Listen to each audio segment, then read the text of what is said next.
esa así es. en tanto que, Ajá. otra vez, Sí, claro. no haga nada que sea contrario a lo Por que supuesto. ya Dios ha venido enseñando. Por supuesto. Pero no que no puede quedar a mi criterio simplemente como decir, bueno, no voy a someterme. No, porque no puedes derivar tampoco esa conclusión porque el texto está ahí. O sea, no puedes negar también la realidad del texto del sometimiento a la autoridad. Por eso entonces vas a hacer una interpretación literal. No. Lo que yo digo es que hacer una interpretación selectiva, exclusiva de un texto sin entender cuál es la noción de todos los elementos que influyen en la noción del Estado y la relación con los cristianos para poder entender el principio. No quisiera ser contradictorio contigo, pero simplemente para tener una Claro. mayor claridad. Pablo sigue instruyendo, por ejemplo, como es en el caso de Onésimo y otros casos también, de cita, que vayan mostrando precisamente ese sometimiento, esa pero ahora yo te hago la pregunta, ¿por qué entonces Pablo les dice que no vayan a donde a los jueces del mundo? Si lo lógico era que se sujeten a los jueces porque son parte del Estado en la impartir la justicia. ¿Por qué les dijo eso? Algo hay incorrecto ahí. Parecería. Yo no creo que se contradice, pero el problema es que coger aisladamente y esa noción política de sujeción al Estado se ha prestado para muchas cosas injustas. Ese es para mí el problema. Sí. El asunto es del fundamento. O sea, el fundamento y la soberanía de Dios, soberano para hacer que Sansón haga algo que estaba llamado a hacer. ¿Qué pasa si Sansón no le obedecía a Dios?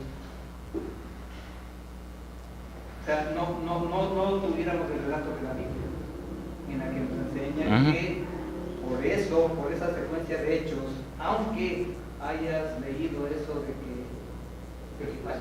nos causa una aparente confusión, no tendríamos el texto ahora. Entonces, ¿qué quiere Dios que se haga?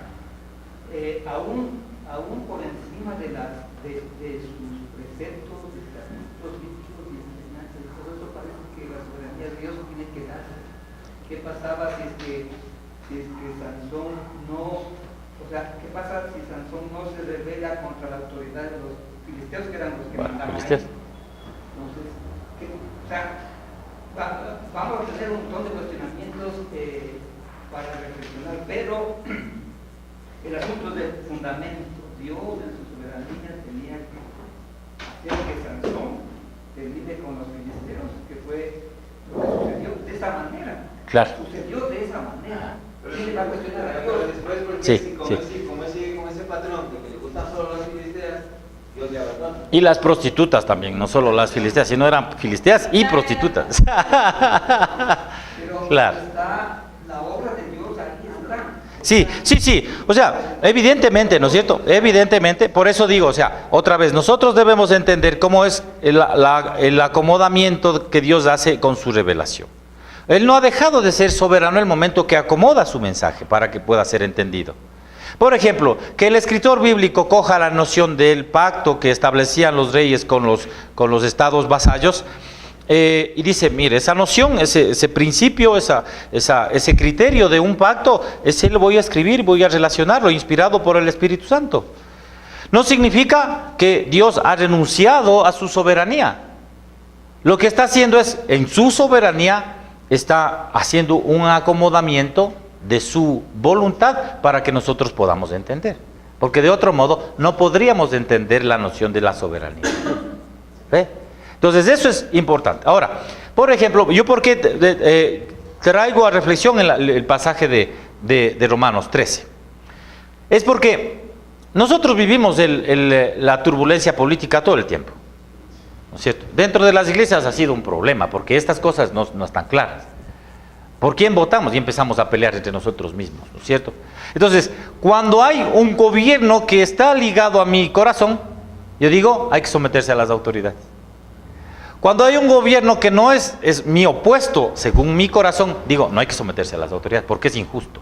Y así empezamos a interpretar otra vez el texto bíblico desde mi noción del ejercicio político. Pero bueno, a la final hay que someterse o no. Claro, por eso tienes que pagar los impuestos. Eso Luis, eso es tema de ensayo. Claro, exactamente, ese es mi punto. Por eso te digo, o sea, aún los pasajes del Nuevo Testamento que parecen cercanos 2000 años menos que el Antiguo Testamento, aún esos pasajes nos demandan a nosotros el discernimiento de cómo es eso que la revelación de Dios va haciendo esos acomodamientos para que entendamos.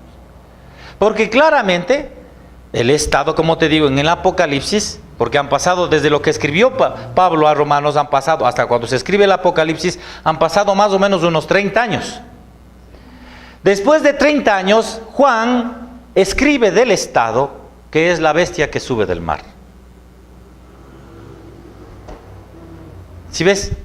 Entonces, para los propios escritores bíblicos, había esa necesidad de entender que no se puede, esta noción del estado cultural, no puede ser absoluta siempre, porque Juan está criticando la función del estado como enemigo de Dios. Y Pablo dice, sométanse a ese estado. Porque, por ejemplo, digamos, algo tan sencillo como que aquí la ley juzga al asesino. Sí. Nosotros como cristianos, o sea, es como, tú estás a favor de eso, pero tú no vas a estar a favor de una ley que diga que a un hombre tú tienes que llamarle mujer, porque tú ahí estarías en contra de tu fundamento. Claro, exacto, Entonces, ese es el punto. ahí tú disiernes la autoridad, yo le hago caso a la autoridad en esto, porque esto sí es bíblico, pero no le hago caso a esto porque no es Por ejemplo, claro, eso es, bueno, pero hay cosas que son más fáciles de resolver. Pero hay algo que alguna vez preguntó Roberto. En los dos casos te estás sometiendo. Porque en un caso obedeces y no ha pasado nada. En el otro caso desobedeces, pero te sometes A las consecuencias, a las consecuencias. Las mismas leyes. Claro, claro, claro. En los dos casos te estás sometiendo a Claro. las leyes, pero en la una por tus condiciones. Claro. Sí, no, es buen punto. Es buen punto, sí. Ya terminamos, sí. Uy, a las 2 horas del almuerzo. Vamos, hagamos una pausa aquí, podemos seguir discutiendo. 15 minutos y regresamos. Vamos solo la parte de la arqueología para darles una probadita nomás. Y ya. Entonces, léeles a los anabautistas sobre el tema del Estado. Digo yo para leer otro punto de vista también. Porque normalmente, ya te digo, la lectura de Romanos ha estado mediada por la noción, o sea, o calvinista o luterana, o la de los evangélicos norteamericanos, que tienen otra noción un poquito diferente, digamos. Pero hay que leer un poquito la otra noción para ver, o sea, de qué va, ¿no es cierto? Nuestro deber es someter a discernimiento.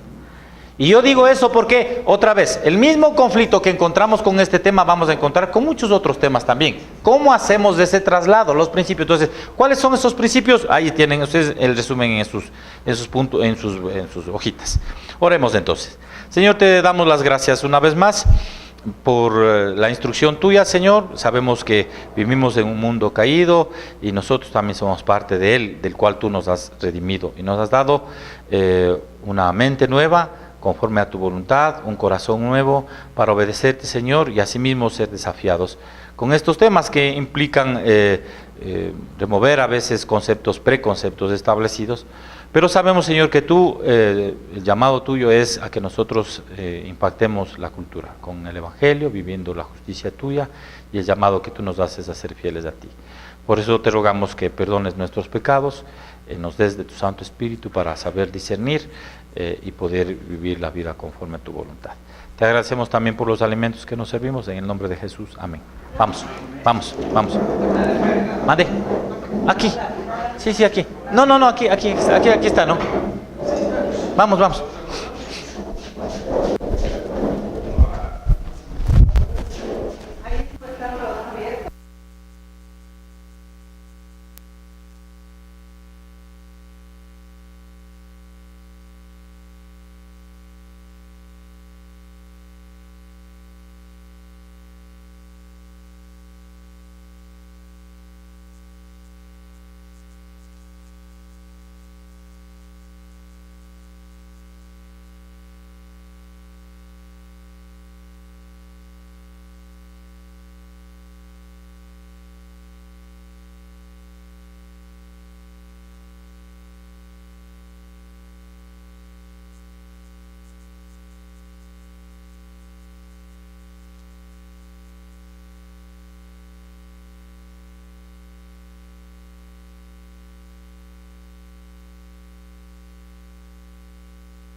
Bueno, oremos para empezar.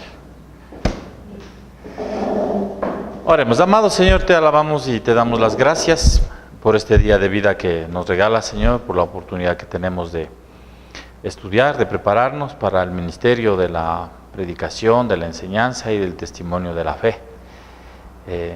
Sabemos, Señor, que como criaturas limitadas, frente a la eternidad y verdad de tu palabra, necesitamos de tu Santo Espíritu para que nos guíe, nos permita entender, ilumine nuestra mente y nuestro corazón, para estar dispuestos a escuchar siempre tu mensaje y saber que,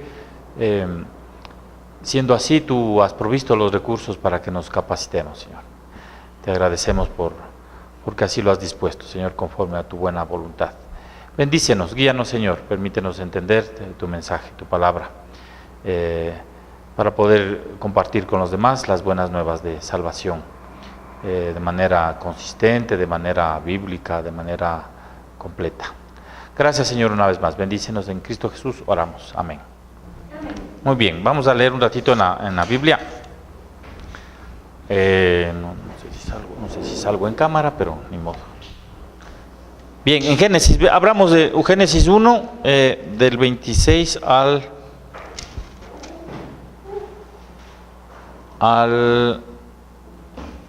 hasta el final del capítulo 1, ¿ya? Leamos. Dice: entonces dijo Dios, hagamos al hombre a nuestra imagen conforme a nuestra semejanza, y señoree en los peces del mar, en las aves de los cielos, en las bestias, en toda tierra y en todo animal que se arrastra sobre la tierra. Y creó Dios al hombre a su imagen, a imagen de Dios lo creó, varón y hembra los creó. Y los bendijo Dios y les dijo: fructificad y multiplicaos, llenad la tierra y sojuzgadla, señoread en los peces del mar, en las aves de los cielos y en todas las bestias que se mueven sobre la tierra. Y dijo Dios: he aquí que os he dado toda planta que da semilla, que está sobre toda la tierra, y todo árbol en que hay fruto y que da semilla, os serán para comer. Y a toda bestia de la tierra, y a todas las aves de los cielos, y a todo lo que se arrastra sobre la tierra en que hay vida, toda planta verde les será para comer. Y fue así. Y vio Dios todo lo que había hecho, y aquí que era bueno en gran manera, y fue la tarde y la mañana el día sexto. Muy bien. Entonces, aquí se recoge lo que los teólogos han llamado el mandato cultural, ¿no es cierto? O sea, cuando el Señor crea a Adán, le coloca en un contexto. En ese contexto es el contexto de Edén, del huerto del Edén, ¿no es cierto? Crea el Edén, crea el escenario, y ahí en el centro le coloca a Adán. Y estando en ese contexto, le dice: hagan estas cosas, ¿verdad? Es decir, el Señor lo que hace al colocar a Adán en el huerto para que cumpla una tarea, le articula al contexto en el que va a vivir. Es decir, nosotros vivimos en esa realidad, en el contexto familiar, cultural, nacional, internacional que nos corresponde vivir. Nosotros no estamos desaprendidos de esa realidad nos afecta, nos influye, ¿sí ves? Pero también aquí está diciendo claramente el Señor que el mandato es que Adán y Eva deben administrar ese contexto, ¿sí ves? Deben ordenar ese contexto, deben darle forma a ese contexto, deben gobernarlo. Entonces, si ves que la influencia es mutua, a la vez que Adán recibe un mandato de Dios, el mandato cultural de desarrollar la cultura, a la misma vez, él no se podía imaginar, pero a la misma vez lo que ocurre es que el contexto finalmente le iba a influir también a él, le iba a afectar. Los cambios que él hace a la cultura le afectan también a la cultura. Pero para él sí fue muy duro, siempre cuando se empieza a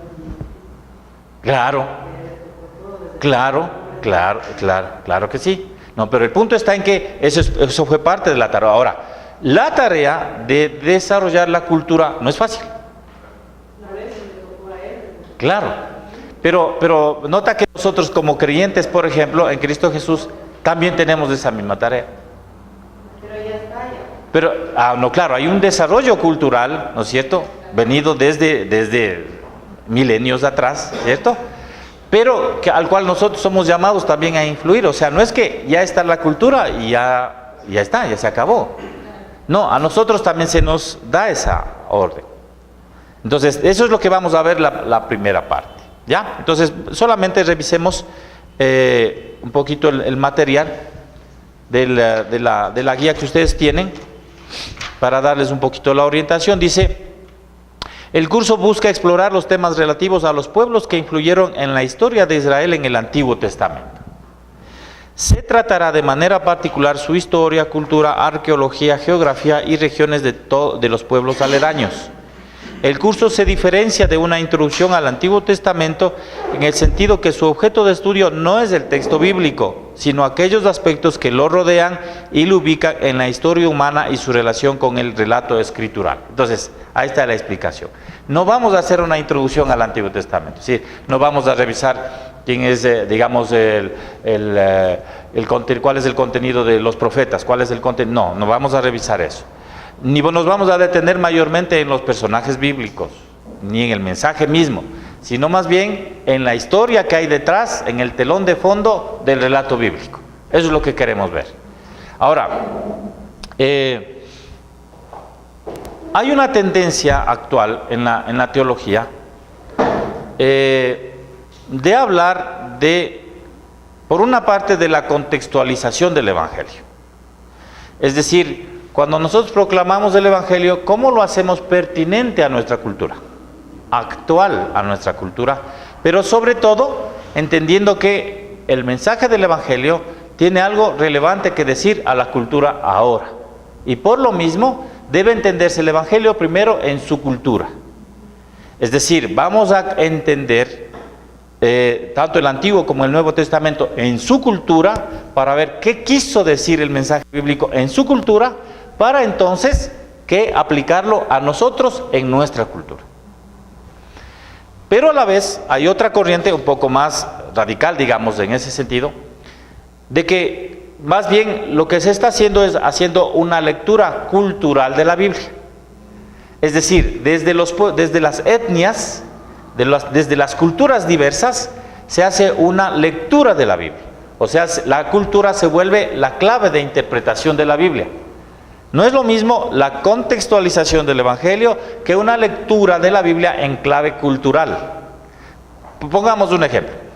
Dice, por ejemplo, aquí en el Ecuador, hay una tendencia en algunos pensadores que están apareciendo en el contexto indígena. Dicen, no, a nosotros nos ha llegado una lectura de la Biblia, pero desde la perspectiva del hombre blanco europeo y norteamericano. Eso es cierto, ¿no es cierto? Es cierto. Dice, no, entonces esa lectura no es pertinente a nosotros. Tenemos que hacer una lectura desde Latinoamérica, desde nosotros los indígenas, porque nosotros tenemos una cosmovisión y nosotros vamos a entender la cultura, la Biblia desde nuestra cultura. Entonces ese es un riesgo. Ese es un riesgo, porque finalmente lo que estás anteponiendo a la escritura es la cultura. O sea, ¿cuáles valores culturales tú estás tomando en consideración para interpretar la Biblia? ¿Cuál modo de pensar estás adoptando para interpretar la Biblia? Y nosotros sostenemos como legado de la Reforma Protestante que uno de los principios de interpretación de la Biblia, que es crucial, que es innegociable, es que la Biblia interpreta la Biblia, no la cultura. ¿Sí ves? No las cosmovisiones, sino la Biblia mismo interpreta a la Biblia. Entonces, hay este debate alrededor de la cultura. Y nota que, por ejemplo, todas las contribuciones de la lingüística, de la arqueología, de la historia mismo, ha llevado a que la Biblia deba leerse desde esa perspectiva. O sea, es necesario leer la Biblia en su contexto. Es necesario. Muchas de las cosas mal aplicadas, sobre todo y más en el del Antiguo Testamento, mal aplicadas ahora, es porque no se lee adecuadamente lo que el mensaje quiso decir en ese momento. Entonces, la clave, antes de entrar a revisar los relatos históricos de los distintos pueblos, la clave me parece que nosotros debemos entender el asunto de la cultura y su relación con el Antiguo Testamento, en este caso. Ahora, lo que vamos a aprender sobre esta parte conceptual de la cultura se aplica al Antiguo y al Nuevo Testamento, pero voy a utilizar los primeros capítulos del Antiguo Testamento para hacer la reflexión alrededor del tema cultural. Entonces, por eso les decía que no es una introducción al Nuevo Testamento, es diferente, es un enfoque un poquito diferente, porque se centra en la problemática del contexto y de la historia. O sea, hay un problema. Me encontré, por ejemplo, con un hermano indígena que él decía, hermano, ¿qué hacemos con el chancho? ¿Lo comemos o no lo comemos? Porque el pastor dice que en el Antiguo Testamento dice que no hay que comer. ¿Cómo resolvemos? Matándole al puerco, dice, no quiere comer puerco, preste para acá. ¿Cómo resolvemos ese problema que realmente se vuelve complicado? Para él era un conflicto. Es decir, ¿qué hago? Porque el pastor me dijo que no debo comer. Entonces, si ves que es otra vez, es una interpretación equivocada. Es cierto que la Biblia dice que no hay que comer un cerdo, pero eso lo dijo en un momento particular en la historia de Israel, en unas circunstancias particulares, con un propósito específico, con un objetivo. Entonces hay que descubrir eso, para no interpretar de manera equivocada y hacer prohibiciones, sobre todo en eso, prohibiciones innecesarias para nuestra época ahora, ¿cierto? Entonces, ahora, ¿cuáles son las claves de esa interpretación? Eso me parece lo más importante. ¿Cuáles son las claves que a mí me permiten identificar esos elementos, ese propósito para el cual fue dicho ese testimonio bíblico y traerlo ahora? Entonces, yo creo que no se ha trabajado el tema de la cultura adecuadamente. Y me parece que se está estudiando el tema de la cultura desde la perspectiva más antropológica que bíblica. Es decir, la antropología te habla de inculturación, de hibridación cultural, de aculturación, etcétera. Te pone una serie de términos que nosotros debemos revisarlos, pero ver si es cierto que se aplica en el caso bíblico y cuáles serían los principios culturales que son válidos para nosotros. Entonces, de eso es lo que voy a hablar. Por eso pongo en los objetivos, dice, 1, estará en capacidad del estudiante de ubicar los acontecimientos bíblicos en el contexto histórico más amplio de la historia humana en la región del Medio Oriente. 2, podrá identificar el significado contextualizado de los aspectos histórico-culturales del relato bíblico en el Antiguo Testamento. Estará familiarizado con la historia, la arqueología, la geografía, la religión y cultura de los pueblos vecinos al pueblo de Dios. Y 4, identificará algunas herramientas de análisis que le permitirán interpretar con mejor calidad el mensaje del Antiguo Testamento para su aplicación ahora. ¿Sí ve? Entonces, al finalizar el curso vamos a ver si hemos cumplido eso. Ahora, esto es amplio, o sea, realmente es bastante información. Solamente, por ejemplo, de los egipcios, un hermano de Minsk ha escrito un curso en Talos ahora, la influencia de Egipto en Israel, por ejemplo. Y hay montones de pueblos más. Entonces es bastante información. Pero el texto que vamos nosotros a estudiar, el libro que ustedes van a usar es este, que está ahí, ¿no es cierto? Es El Mundo del Antiguo Testamento, que hace un buen resumen en estas casi 200 páginas, hace un buen resumen de los distintos temas que vamos a revisar el curso. Entonces, yo no voy a, obviamente en esta mañana, en este día, no voy a alcanzar a cubrir toda la información. El libro nos va a ayudar, pero siempre nos quedará como incompleta la información, porque esto es solamente un abreboca de lo que nos corresponde hacer.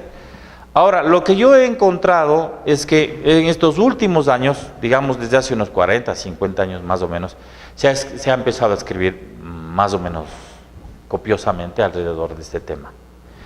¿Y por qué les digo eso? Porque hay, por ejemplo, una corriente, tanto en los protestantes como en los católicos, hay una corriente de interpretación que están queriendo mostrar a la persona de Jesús, al Mesías, como un judío, por ejemplo. Porque muchas veces nosotros vemos a Jesús como un actor de Hollywood. ¿Sí ves? Lo que nosotros conocemos mucho de Jesús es lo que las películas nos han mostrado. Verás que cuando nosotros leemos la Escritura, a veces nosotros le vemos a Jesús como cristiano. No le vemos a Jesús como un judío. Él celebraba las fiestas. No destacamos mayormente el que le gustaba las fiestas que eran de su propio pueblo. Y él participaba de las fiestas porque era parte de su propia existencia. Y nosotros, en cambio, le vemos a un Jesús que no va a fiestas. ¿Sí ves? No participa de la cultura. Es como que él vino así, dio su mensaje, hizo sus milagros y se fue. Como si la cultura a él no le rodeaba, o más bien le estaba cubierto por una burbuja y no le afectaba la cultura. Eso es falso. Eso es deshumanizar, es decir, realmente cuando nosotros hacemos esa lectura, lo que estamos es negando la encarnación de Cristo. Porque Cristo fue encarnado no solamente en la piel, sino en la cultura. Vivió la cultura, ¿no es cierto? Entonces, hay esa corriente de verla así. Ahora, el problema con esa corriente es que en cambio niega la parte divina de Cristo. Si ves, la parte de que Él era Dios. O sea, al quererlo con un buen propósito, enfatizar en la encarnación, con todas las dimensiones de lo que eso significaba, lo que hacemos es negar el milagro de Dios hecho hombre. Porque es muy complicado para nuestra mente tratar de resolver eso, si ves. Porque eso es el milagro, precisamente. Ese es lo que es Dios, es más grande que nuestra propia comprensión. Entonces, siempre hay ese desbalance. Siempre vamos a atender a ese desbalance. Si hacemos mucho énfasis en lo humano, nos olvidamos de lo divino. Pero si hacemos mucho énfasis en lo divino, nos olvidamos de que era una persona de carne y hueso. Entonces, no alcanzamos a hacer el equilibrio adecuado para poder entender lo que implicó el mensaje de Cristo. Ahora, el mensaje de la salvación nos ha llegado, gracias a Dios, por la obra del Espíritu. Si ven que entendiendo así, entendemos el milagro de la redención obrada en nuestra vida por medio del Evangelio. Es el Espíritu Santo el que obra ese milagro. Porque a pesar de que no logramos solucionar esas dos dimensiones, sin embargo el Señor nos ha llegado a nuestras vidas. Y lo mismo pasa con la palabra. Lo mismo pasa con la palabra. Entonces, por eso es importante un poco trabajar el tema. Les decía que hay una serie de materiales escritos, como por ejemplo este libro. Dice comentario del contexto cultural de la Biblia, del Antiguo Testamento, ahí del Antiguo y del Nuevo Testamento. Entonces, de cada uno de los pasajes de los libros va mostrando cómo los versículos apuntan a cuestiones culturales, para tratar de entender el mensaje en su contexto cultural. Entonces es importante, por ejemplo, hay otro libro que es de una nueva edición en español, no sé de qué fecha será en el caso del inglés, pero es el diccionario del Antiguo Testamento, expresamente del Antiguo Testamento, y ahí explica, hay abundante información relacionada a la arqueología, a la historia, a la geografía, a la lingüística, etcétera, para entender por qué, porque en mucho hemos equivocado el mensaje por no ubicarlo adecuadamente en el contexto. Como les decía, por ejemplo, el asunto del chancho, el vestir, por ejemplo. Ahora, por ejemplo, con el asunto de los tatuajes. Interpretamos mal lo que está queriendo decir el texto bíblico cuando dice no te hagas tatuajes. Lo aplicamos directamente. Entonces, les digo que hay bastante información que sería útil que nosotros la tengamos disponible. Cuando trabajemos, sobre todo, si hay estudios o predicaciones del Antiguo Testamento. Y eso solo del Pentateuco, verás, vienen unos, creo que son 4 o 5 tomos de estos. O sea, hay bastante para leer y entretenerse. Porque además es entretenido a los que les gustan esas cosas, es bastante entretenido, ¿verdad? Entonces, bueno, ya la metodología del curso, ustedes saben, hacemos la conferencia, etcétera. Entonces ahí están los materiales del curso. Entonces todos vamos a leer esto, porque no se puede resumir en menos. Si resumes en menos inclusive que esto, ya queda un panfleto más que un material. Entonces todos vamos a leer, certificado, licenciatura y maestría, vamos a leer pero para los de maestría, en este caso tú, Adrián, tú tienes que escoger. Hay una serie de libros que pongo ahí en la lista, y de esos escoges el que tú consideres para leer las 300 páginas. Me avisas, eso sí, porque tendría que darte el PDF, no imprimí. Y según lo que tú escojas, ahí me avisas. y si hay que escanearlo, lo escaneamos. Por ejemplo, aquí hay un libro que se llama La Biblia Desenterrada, no lo traje, tengo la copia acá. ¿Qué fue, hijito? Ya está grabándose.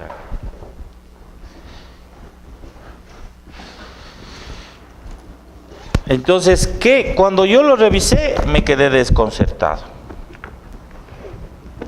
Bueno, porque de hecho estos dos investigadores son arqueólogos, Israel Finkelstein y Neil Silverman.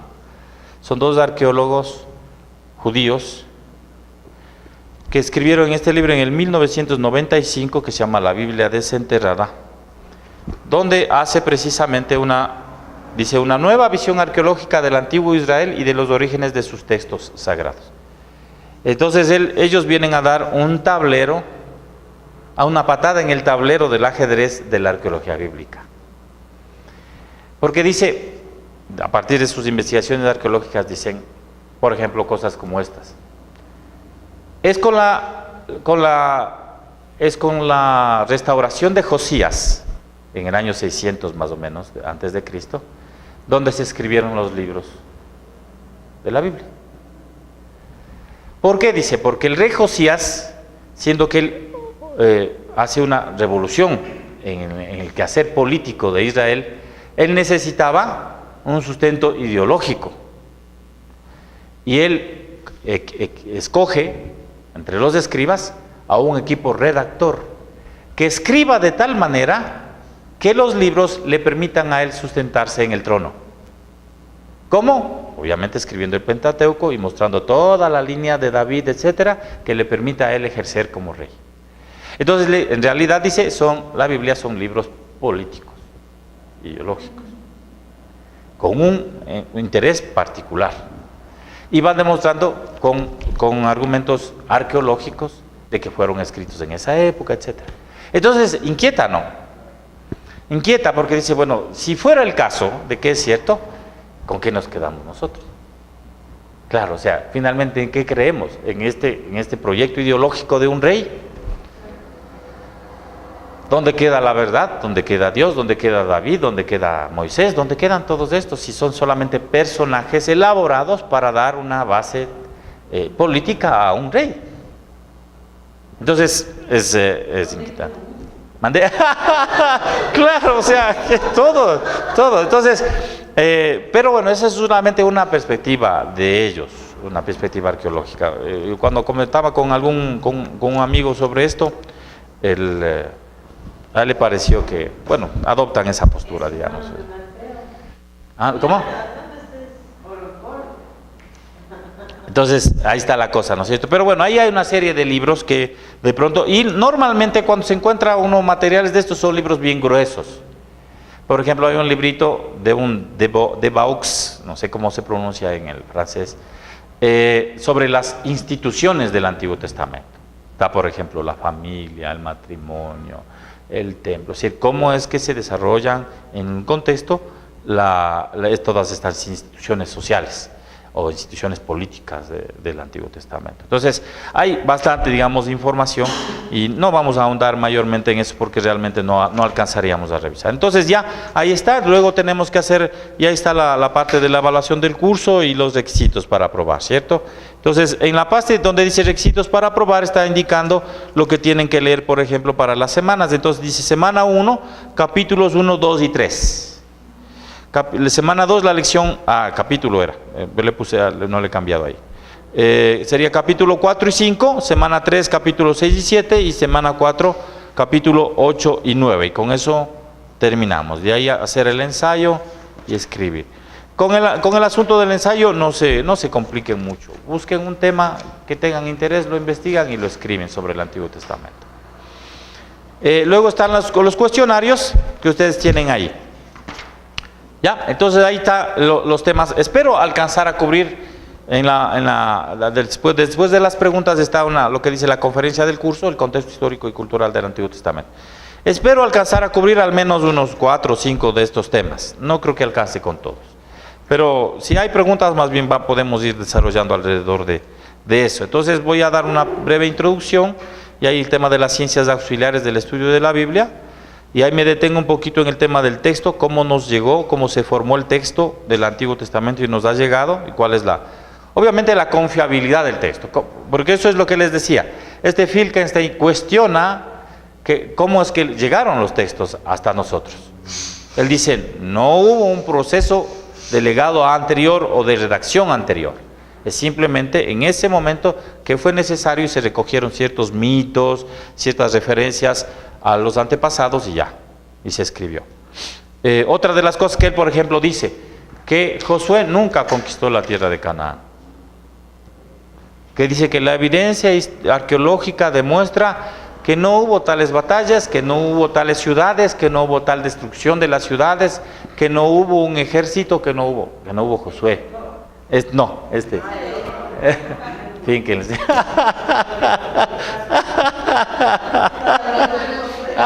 Este señor predicando de Josué. Bien, entonces de ahí luego vemos la parte de la cronología veterotestamentaria, va a ser un repaso de los eventos históricos de Israel, y de ahí vamos a ver los otros imperios y la influencia en la historia de Israel. ¿Ya? Muy bien, entonces, ahora sí entrando en la materia, no vamos a perder de vista el pasaje de Génesis que leímos, porque voy a reflexionar un poquito acerca de los 11 primeros capítulos del Génesis. Digamos que no sabemos de memoria y sobre eso vamos a trabajar un poco algunas ideas. Entonces, el comentario del contexto cultural, sobre algunos apuntes ahí, dice, ¿qué significado tiene la información sobre el trasfondo para interpretar el texto? O sea, ¿por qué es importante estudiar el trasfondo para interpretar un texto? ¿Qué piensan? Ajá.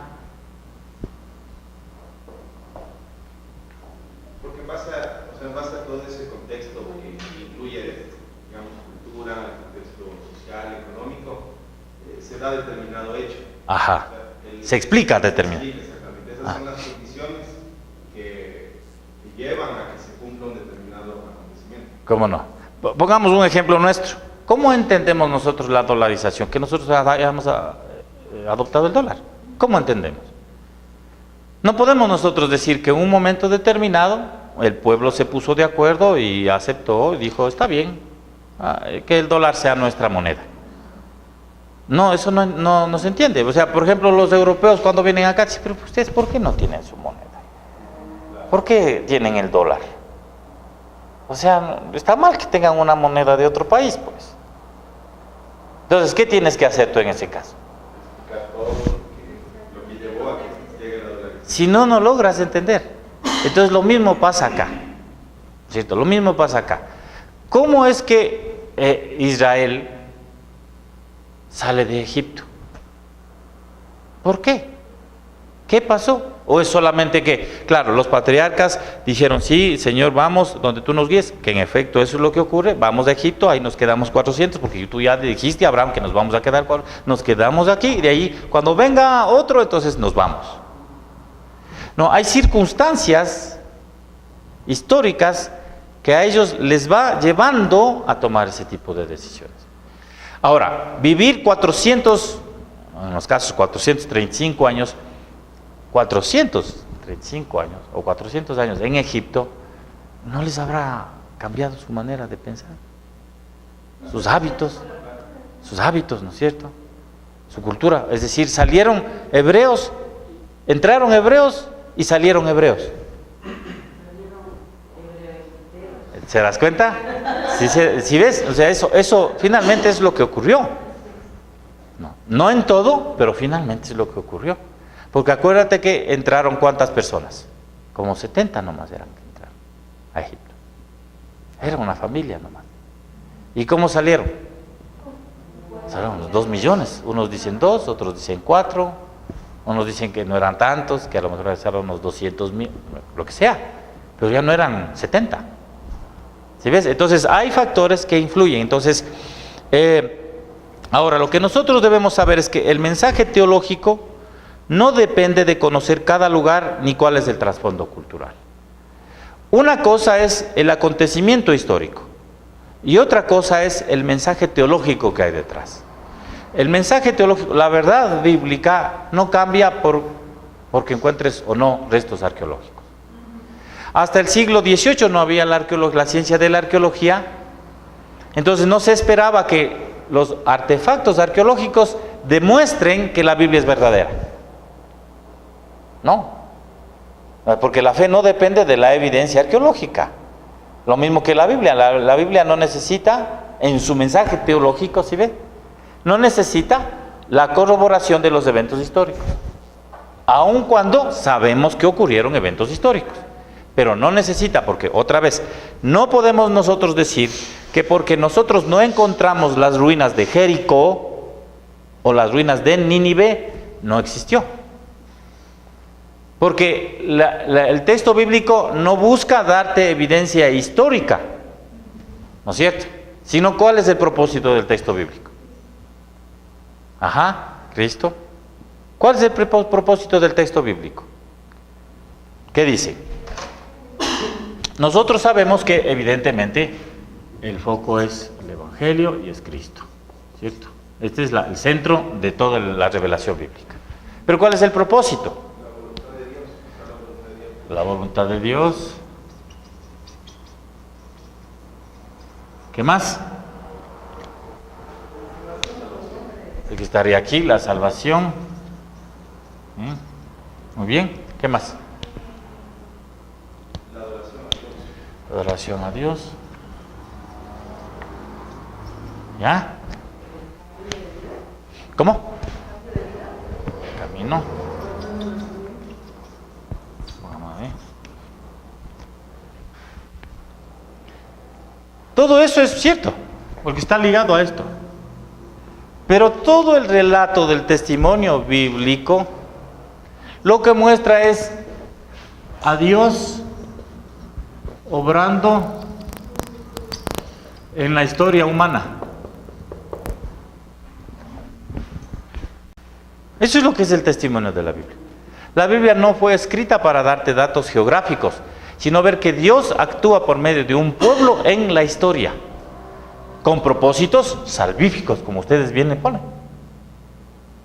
Entonces es la obra de Dios en la historia. Es la acción, la intervención de Dios en medio de un pueblo para mostrar un mensaje de salvación. Por eso es que cuando el Señor le dice a Abraham, una de las promesas, voy a hacer de ti una gran nación y serás bendición para todos los pueblos. ¿Sí ves? Entonces es la obra de Dios obrando por medio de un pueblo para la salvación. Entonces es el Antiguo y el Nuevo Testamento, es la historia de la obra de Dios para cumplir sus propósitos salvíficos. Y eso quiere decir también que, digamos, que Dios intencionalmente obra en la cultura. Claro. Porque a veces, pregunto esto porque a veces se puede considerar de que la cultura es el resultado, digamos, de muchas condiciones propias del hombre. O sea, se podría interpretar de que Dios no está ahí, sino que intrínsecamente dentro del hombre él mismo genera eso. Claro, es decir, un incrédulo dirá que la cultura es fruto de la asociatividad humana. O sea, el hombre se asocia y finalmente produce la cultura. Porque la cultura lo que hace es desarrollar todo aquello que el hombre necesita. Hola, mi hermano. Todo aquello que el hombre necesita para cubrir sus necesidades y su existencia. ¿No es cierto? Entonces es natural al hombre el desarrollo de la cultura, pero por lo mismo la cultura está más allá del hombre, le determina al hombre. Eso es la perspectiva del incrédulo. Pero nosotros en cambio decimos, no, pues Dios es quien tiene el control de toda la existencia humana, incluyendo la cultura. Entonces Dios acomoda, cambia, transforma o usa la cultura para cumplir su propósito.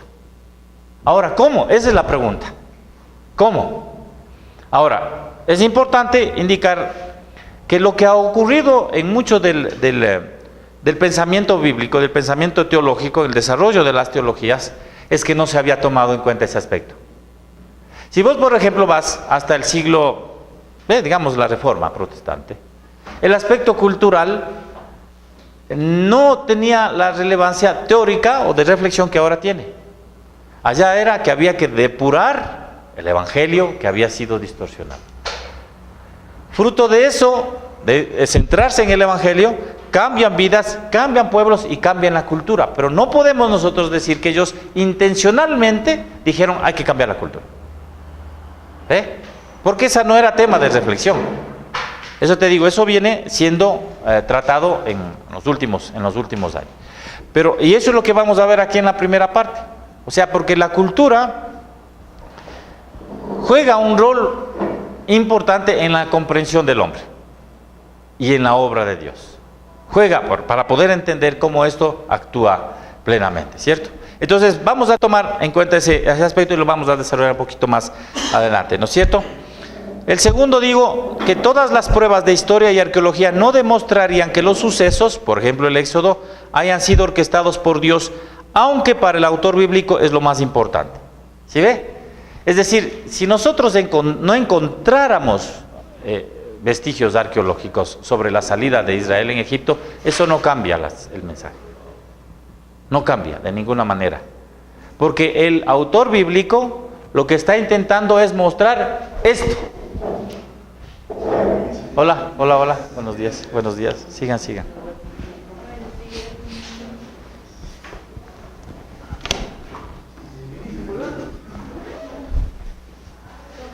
Bienvenidos, sigan, acomódense.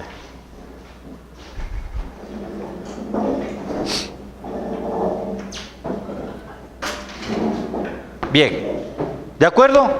Entonces, insisto,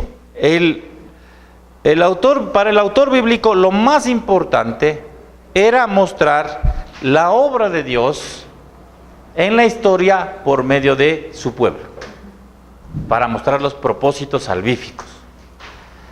Y les decía que aunque no haya pruebas, ese mensaje no cambia. Por eso es que Finkelstein, aun cuando él está mostrando, dice, con datos arqueológicos, que no existió tal intervención de Josué en Canaán, eso no cambia el propósito del libro Josué, por ejemplo.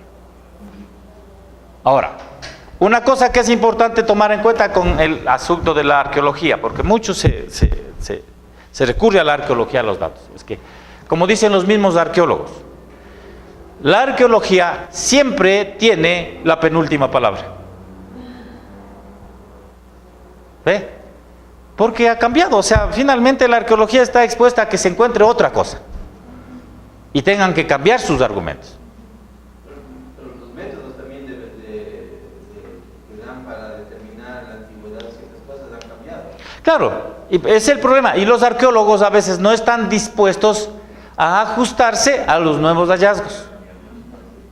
El Carbono 14 dicen que ellos mismos se ríen de cómo lo determinaban. En cambio ahora con las nuevas tecnologías ya determinan nosotros. Claro, entonces... Ya no era tan antiguo lo que era muy antiguo. Exactamente, entonces por eso es que, otra vez, las conclusiones a las que se llegue por medio de la arqueología sobre el relato histórico de la Biblia, siempre son parciales, siempre son lo penúltimo que se va a decir. Siempre va otra cosa más que decir. Por eso es que el mensaje, el propósito de los autores bíblicos cuando escribieron los textos no cambia. Haya o no evidencia. ¿De acuerdo? Eso es lo importante. Ahora, ¿por qué invertir tiempo y esfuerzo tratando de entender el trasfondo de la cultura israelita, la historia, la geografía, la arqueología? Entonces ahí pongo algunas razones. Primero, porque para echar luz sobre la cultura y la cosmovisión israelita, porque se requiere extraer el mayor contenido teológico posible.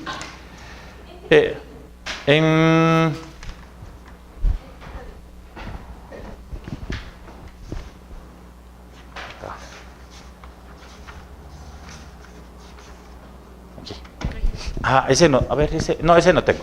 Ese no le saqué copias. Sí.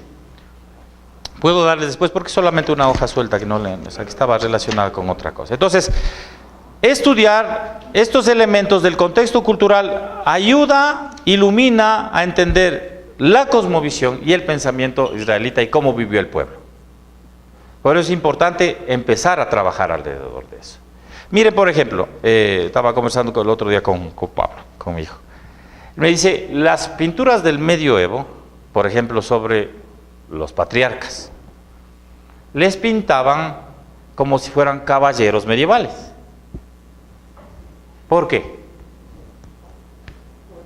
Eso era una adaptación cultural, una contextualización, ¿qué era?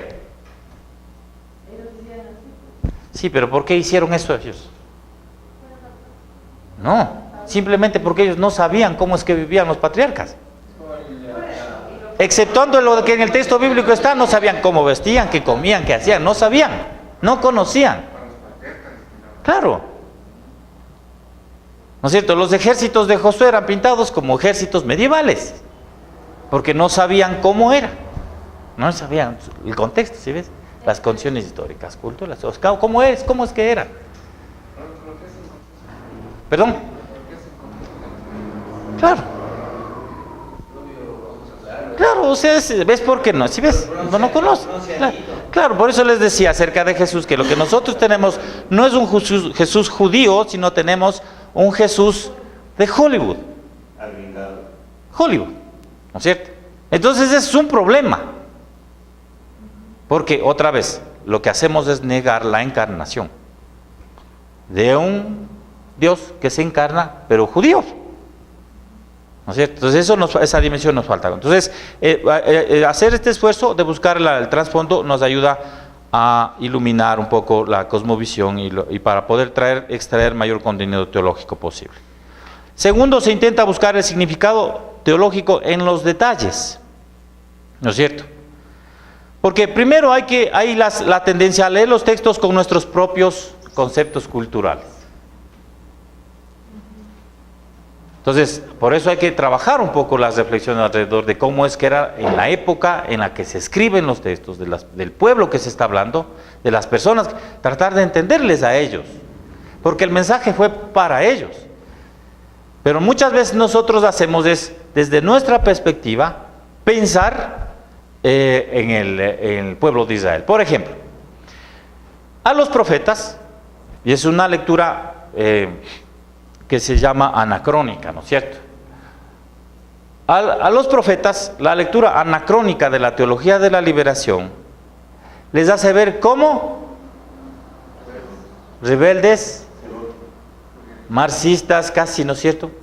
O sea, siempre con el pensamiento de izquierda económica y política, porque claman a favor del pobre, porque proclaman la justicia, porque se van en contra de los poderes establecidos políticos. Entonces la conclusión lógica es verles a los profetas como izquierdistas, pues, políticos, como los vemos nosotros. Ahora la pregunta, ¿es cierto? ¿Es cierto que los profetas son una suerte de prototipo de Che Guevara? ¿Es cierto? Pero eso es lo que se ha hecho. Si vos pones a revisar, por ejemplo, textos como estos, la lectura materialista de la Biblia, o cómo le ven a Moisés, la teología de la liberación, resulta que sí son unos líderes izquierdistas políticos. Es por esa lectura anacrónica. Si ves, desde nuestra cultura estamos interpretando a personajes en la historia que parecen izquierdistas, pero por obra y gracia de la ideología. Jesús mismo dice, es el mayor. A Jesús le dice, por ejemplo, es el más grande.